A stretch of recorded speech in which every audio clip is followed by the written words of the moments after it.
Bye, Mommy. Bye, Auntie Sophie. Bye, baby. I waved at Nolan for the third time and finally forced myself to stop adjusting his uniform and let him go join his friends. Get in the car. Sophie called out to me. You will be late for work. I waited until Nolan and his friends were in the custody of their teacher before joining her. She had left her car at home and chosen to be my chauffeur today since it was her day off. Also, Penelope had emailed to prepare me for the tedious work of organizing and decorating awaiting me today, so I knew that I might work late and leave with Penelope after work. To be honest, a bit of Sophie's reckless driving is what I need to take my mind off my life's complications right now. Nolan, Lorraine, and Mom. If Mom was here, I bet she would take one long look at me and know something is bothering me. She always had that knack for knowing such things. The last thing I want is an interrogation from her. 25 minutes later, Sophie drifted into the parking lot of the complex and yelled, "Have a nice day," out the open window. After waving her off, I made my way to the office. And Penelope was already there ordering everyone around. Jay was beside her trying not to roll his eyes as she spewed orders from between her red lips. He looked over and winked, causing Penelope to stop and turn to the source of his distraction. Coco. You have finally decided to grace us with your presence. What kept you so long? Hurry, there's a lot to do. I'm putting Jay in charge here, so we can work on our engagement party. Now go put on something more appropriate. And she said all those in a single breath. I wonder how she didn't drop dead from a lack of air. I looked down at my black slacks and sensible cotton blouse. They weren't fancy, so they worked for manual labor. Although looking at Penelope's outfit, I doubt she plans to do anything but yell orders in the loudest voice possible. She wore a maroon designer gown with a square cleavage that dipped in between her huge breasts and pencil heels that looked like they would give out in a second. Even her nails were coated. Jay, she continued after a pause. Find something for Chantal, will you? A new dress coming right up, Jay replied cheerfully. He hooked his hand through mine and led me away to the dressing room. What does she mean by something appropriate? We are going to do some decorations, aren't we? Everything has to be done in style for the boss, you know that. Let's put you in an evening gown and see what she thinks. I'm thinking a cocktail gown would be nice and some silver-heeled sandals. Before I knew it, Jay had me in the dressing room trying one dress after another until we found a cocktail gown that stopped at my knees and a pair of heeled sandals. By the time I returned to Penelope, who was talking to a photographer in the reception, I was looking brand new except that Penelope didn't like my hair. What didn't you do something about those fizzy strands? She demanded. I didn't want to waste your time, I explained. She sighed as though I had just committed the world's most heinous crime. What am I going to do with you, Chantal? You know what? Forget about it, put that hair into a bun, and let's go. 5 minutes later, I was half running and half walking behind her, trying to catch up as she stalked to her car. I slid into the back seat with her. As we drove, a bus from some decoration company followed us. I should have known she had it all planned out. We drove for a bit in the building traffic, then turned onto Gerhardt Road, where all the classy, expensive halls and hotels are located. High-rise buildings of up to 40 floors stood on both sides of the road and sleek, classic cars of unimaginable prices rolled into parking lots. The driver guided the car to the Emerald Elites Hostel. One of the best in the state and famous for hosting celebrities and red carpet events. My heart sank. Nolan must have more money than I imagined to be able to afford this place. If a man like him chooses to fight for custody of his son, the odds are against me, not just because he has the money, but because I kept his son away from him. Luckily, it doesn't look like either he or Lorraine would be inviting me to their party. I have some time tomorrow to sort myself out. Nolan has left everything in our care. I need to go all out for this. I turned to Penelope. She was scrolling through pages on her phone. She looked out the window and gave the building a full sweep with her eyes. Her expression changed as though she remembered something, and she sighed wistfully before replacing the cold mask on her face. Let's go. While she walked like a natural in her heels, I was fumbling to follow her, trying not to twist my ankle. We finally made it to the impressive lobby, but I didn't get a chance to gawk because Penelope led the way to a hall on the ground floor. She seemed to know everyone, greeting people here and there, blowing kisses, and waving at celebrities. I drank in the sight of each one of them, impressed by their clothes, jewelry, and everything. Ugh, what it must feel like to have that kind of money. The hall was open when we arrived, and a cleaning crew was mopping out the large interior. It was an impressive hall with high ceilings and chandeliers hanging from it. The floor-to-ceiling windows offered a view of a very nice garden that I hadn't seen from outside. It looked like a private garden, perfect for intimacy. There were white-painted metal benches and a few chairs arranged against great fences with climbing flowers of a variety of colors. I can just see Nolan's lips on Lorraine's in a passionate lover's kiss under the canopy of flowers hanging above the garden. Was that jealousy? Heck no! Why would I be jealous of that backstabbing Lorraine? It's not like I want to kiss Nolan or anything, no, I don't. I think. The arranging crew came in with their stuff. They set up ladders and other things to begin their work. I hung around Penelope, listening to her throw orders here and there. She wanted this here, she wanted that over there, the demands were unending, but the crew carried out her orders. I thought for a second that she had forgotten about me until she turned to me during the lunch break and gave me a once-over. Do you know why I asked you to change? Because you are a jerk? No, I said instead. Never be caught without class. Wait? Is this Penelope trying to help me and actually giving me good advice? I fought back a smile. I can't have my assistant looking like a common messenger, she added. Okay, I take back every good thing I said and know about Penelope, she's still a monster. She looked up at the string lights that 3 guys were hanging and frowned. That doesn't look right. Cupping her hands at the side of her mouth, she called out to the head of the crew. Hey! Take these lights off now. The guy frowned.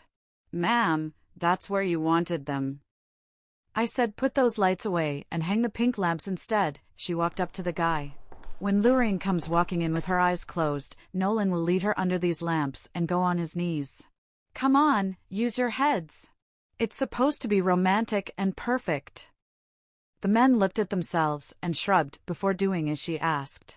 No one wants to be burned by the dragon's flame. You, Coco. Get a ladder, I need your hands here.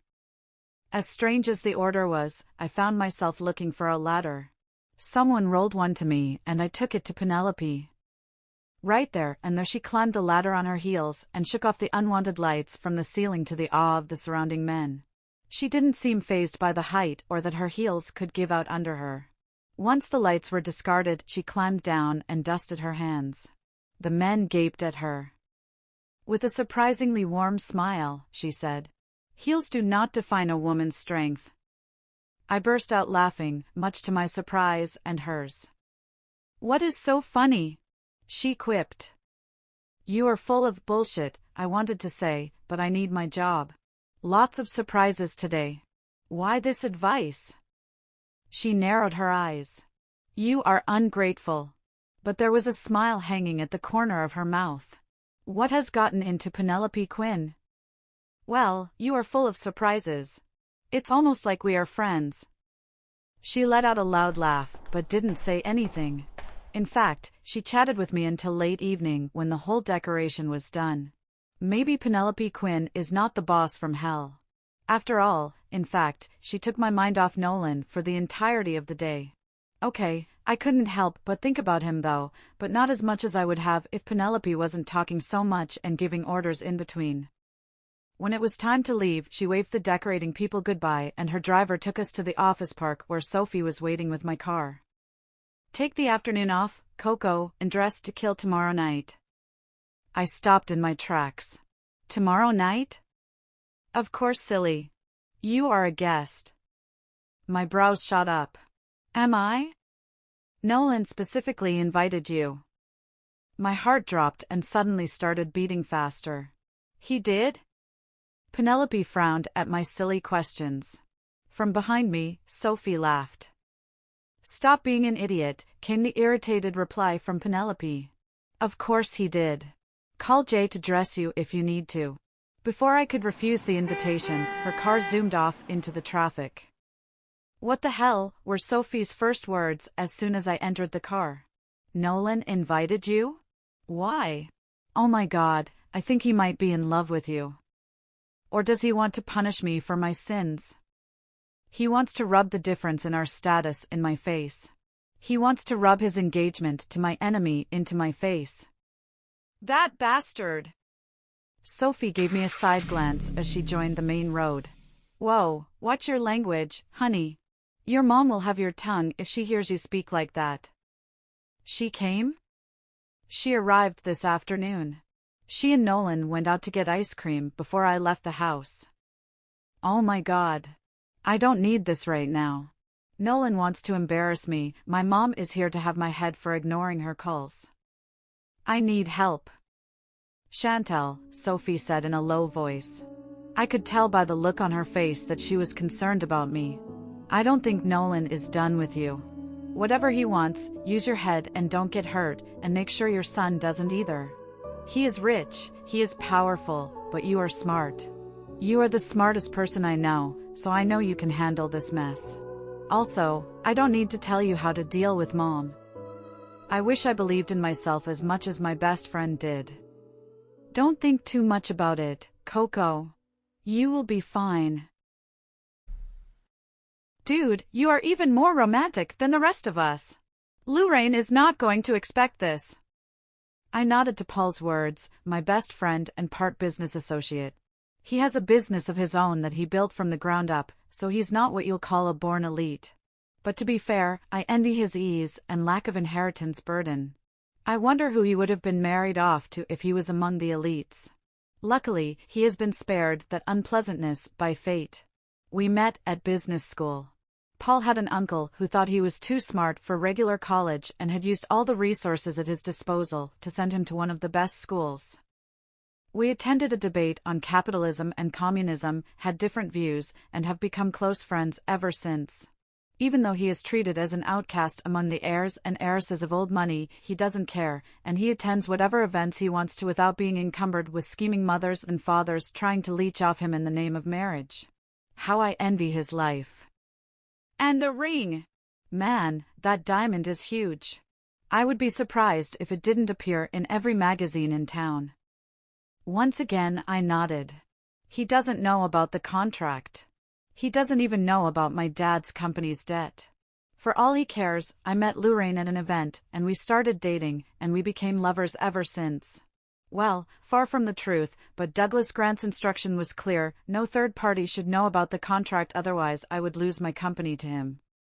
Paul dropped his whiskey glass on the table and leaned forward. I typed away at my keyboard, rejecting business offers and accepting offers Douglas would like. In a way, I am kind of his lapdog, loyal and tied to him with paper and ink.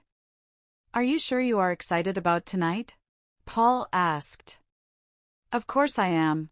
Right." When he didn't respond, I glanced at him and raised a brow. He shrugged. "You have barely said a word since I started talking, and you are not even nervous. Look at you just typing away, confident that Lorraine would say yes. I wish I was that confident." "Well, what is to worry about when the engagement is already stated in Clause 3 of a contract? Unless you are having cold feet about this." Paul tapped on my computer until I finally looked at him. "Getting cold feet now? Marriage is a lifetime commitment, you know? I won't blame you if you get those. Not unless I want to end up on the street again."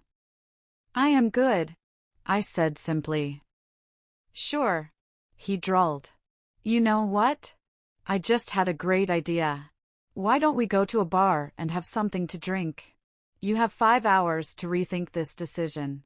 He laughed. I shook my head. "Come on, a little bit of drink doesn't hurt." "A little bit of drink for you is like 5 bottles for starters." "No." I chuckled. "Besides, I doubt Chantal would appreciate me showing up drunk tonight." When he frowned, I suddenly realized the slip-up. Fuck. It's her fault for being in her head all night and day. The image of her in that red dress is still burned in my memory. It kept me awake and hard throughout the night, and not even a cold bath could soften the hardness the thought of her provoked. Chantal? Paul asked. His eyes narrowed into slits. Lorraine. I meant Lorraine. I'm sure you did. I did notice you had been a bit distracted throughout today. So it's not the party, it's another woman. Of course, it was another woman. Just the sight of her again and I'm back to being simple Nolan with the huge crush. Suddenly, my laptop computer held zero interest. I turned it off and shoved my chair back. There is no other woman, okay? You know me well enough to know I won't do that. It was a mistake, nothing more. I have things to do, Paul. He didn't take the cue. Instead, he stood up with his glass still grinning like an idiot. He never thought Lorraine and I were a good match anyway, and Paul is the kind of silly romantic who breaks hearts here and there. I'm sure you do. Thinking about Chantal, for example. Between C and L there is a long gap, man. When my only response was to shove my fingers into my hair, Paul patted my shoulder. You need that drink. And while we are drinking you can tell me all about Chantal. Despite my resistance, I found myself opening the door and joining him down the stairs to the parking lot. All around the luscious and expensive office were workers Douglas had recommended to me. No doubt he sent them to watch everything I do. They can go to hell for all I care. His future son-in-law or not, Douglas Grant trusted no one. My first secretary, a young man fresh from college, was Lorraine's choice because she couldn't trust women around me until I kicked against it and hired a bright young woman called Fiona instead. Honestly, I feel trapped all thanks to my father who is now getting what he deserves in jail. Too bad he has me to keep running his dying business. We drove my car to an exclusive bar and got a private space. The last thing I want is for one of Lorraine's friends to inform her of my being there. She would barrel through the door with hell's fury. Paul ordered the drinks. Once they arrived, he poured them out and pushed a glass toward me, raised his glass, and made a toast. To a fallen man. Yes, I am fallen all right. Chantal is my forbidden fruit. What was she doing dressed in spicy red lingerie in my dream last night? I tossed my drink back to dispel the image. Paul was watching me, his eyes mocking my downfall. I ignored him and grabbed the bottle of wine off the table to pour another full glass for myself. So, do you want to tell me who Chantal is? I gave him an evil eye which he laughed at. An old flame. If I can even call her that. No man tells his friends that he probably lasted a second or two the first time he had sex. Sex with the girl he had the biggest crush on, no less. Leaving out the embarrassing details, I told Paul everything from when I first met Chantal to yesterday, when I met her again, looking even better and sexier and just mouth-watering. Paul whistled low. You are a dead man. He laughed. You have fucking stars in your eyes. You have never spoken this excitedly about Lorraine before. He lowered his voice and leaned forward even though we were alone in the small soundproof booth. I don't have to warn you that a slip-up like this could ruin your opportunity with Lorraine and Douglas. That is the point of this engagement, isn't it? You know what I'm talking about. I know you will not tell me the details, and I will not push it, but be careful, dude. He relaxed in the velvet seat again and flashed a mischievous grin. Besides, I can help you get this Miss Chantal out if you will introduce me to her. Not a chance, I was quick to say. Paul laughed it off. I'd rather trade Lorraine while I try to win Chantal's heart again, but with my reaction to her apology the other day, I doubt I will get any response better than a punch in the gut from her. I don't blame her. But I intend to get back into her life, which is why I sent that invitation through Penny. Fortunately, for once, Penny didn't ask any questions. With any luck, she will accept the invitation. Paul was talking about some new investment his company was making. The waitress came in with another bottle of wine, and he winked at her as she left. Drunk. But if I know Paul well enough, he will be drinking a lot more tonight. Tonight. My suit was waiting in its plastic covering, so was the white dress Lorraine ordered. The plan was to arrive first, make sure everyone saw me without her, and then she would come in an hour later, then I would make the big proposal for everyone to see. There would be enough press to make sure the engagement of the year was printed and broadcast in every medium. When evening came, I was more relaxed. Excited even as Paul and I left the bar. He took a taxi and left while I drove in the opposite direction to the condo. Lorraine was already there. She sat on the arm of the couch in a silk dressing robe, one long leg crossed over the other with her phone pressed to her ear. "Can I call you back, Roxy?" Tossing the phone aside, she stood up and strolled towards me with a seductive smile. Once I thought she was beautiful until I saw the ugliness beneath the blonde hair, blue-eyed, and full-figured beauty. She locked her arms behind my neck and rose to kiss my lips. Frowning, she leaned back. "You've been drinking." There was no question, just straight accusation. "I'm nervous." I lied. Her frown disappeared, replaced with a satisfied, mischievous smile. "Oh baby, there's no need to be. I should be nervous. I hope everyone comes. You remembered the press, didn't you?" When I nodded, she carried on. "Good, because it's not news unless it is hot news. Baby." She pressed her full breasts against my chest and leaned in. "Daddy would be so proud of you." Her robe dropped to the floor. "How was your date with Roger?" I stood him up. "I'm getting engaged tonight. Why do you care?"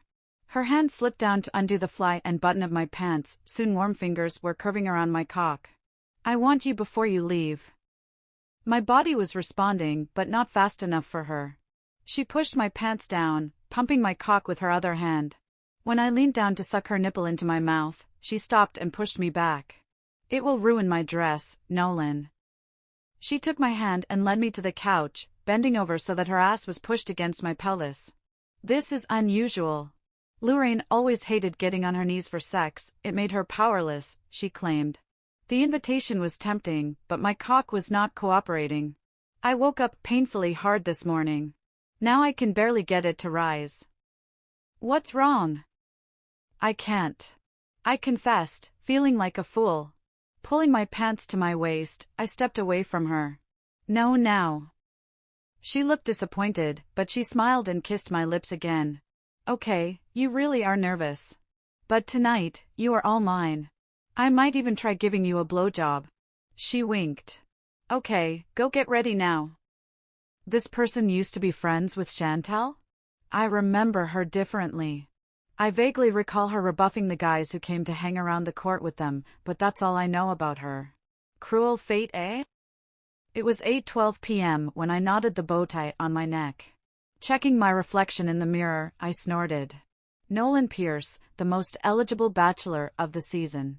Who knew that this distinguished gentleman staring back at me used to be the laughingstock at every social gathering?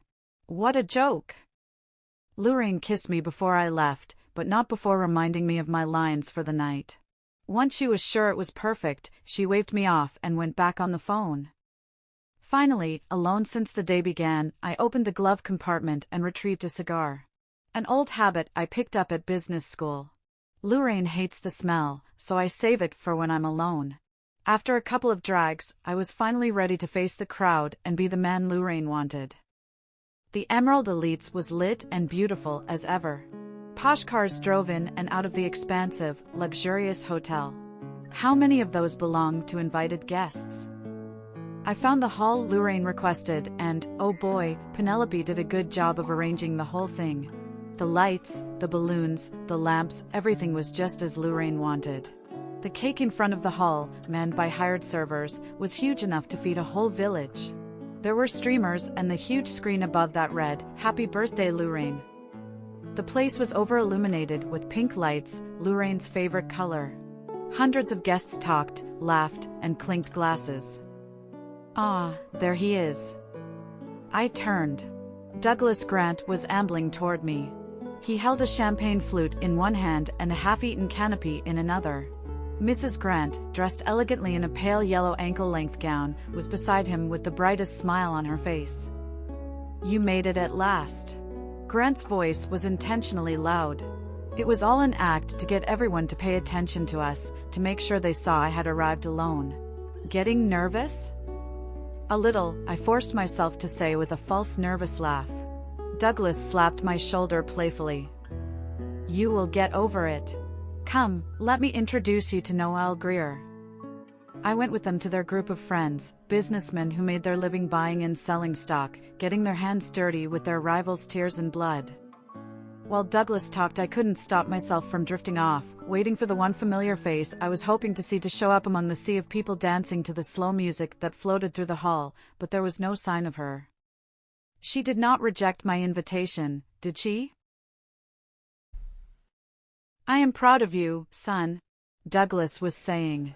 He swallowed his fourth glass of champagne.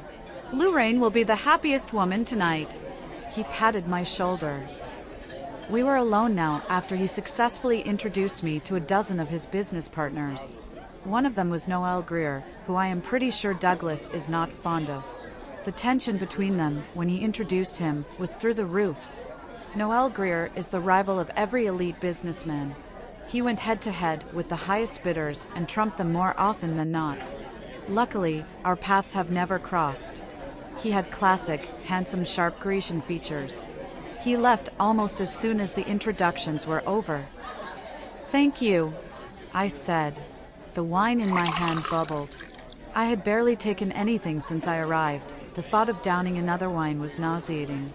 Lorraine was pissed enough to have smelled the alcohol on my breath. She will probably lose her mind if I lost any more of my senses to wine. "You have made the right choice, son." Douglas patted my shoulder again. This time there was something menacing in his voice and gaze.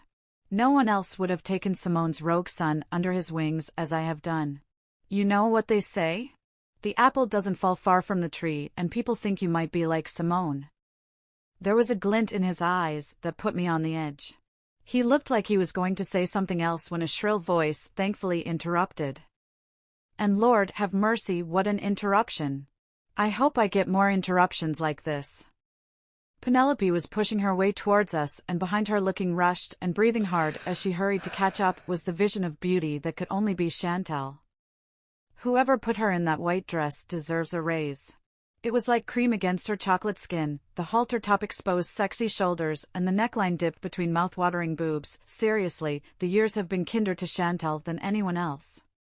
The slim skirt of the dress hugged her full curves, mouth-watering curves that turned heads, and I can't blame those heads for turning. It takes a saint to not be instantly distracted by her. She unarguably outshone Penelope's designer red dress. When they reached us, she was breathing slightly heavily. "Nolan!" Penelope said excitedly, the smile on her face wider than I'd ever known her to smile. She paused and nodded curtly at Douglas. "Grant." He acknowledged her greeting, his eyes settling on Chantal. His interest soon changed to curiosity. He narrowed his eyes and looked her over. "Don't I know you, miss?" he asked. "Coco?" Chantal stopped fussing with the flowing skirt of her gown and looked at him. Her eyes widened. "Mr. Grant!" Her voice was tinged with a mixture of surprise and caution. Douglas laughed and took her hand. "You look almost unrecognizable. You look incredible." He lifted her hand to his mouth and pressed his lips to the back of it. "How many years has it been? Did Lorraine invite you?" Actually, Penelope butted in, tugging Chantal's hand from his grip. "She's my assistant. Nolan invited her." His eyes narrowed at me. Douglas smiled warmly at Coco. "Lorraine will be so glad to see you." Her smile soured, but she managed to keep it convincingly bright enough.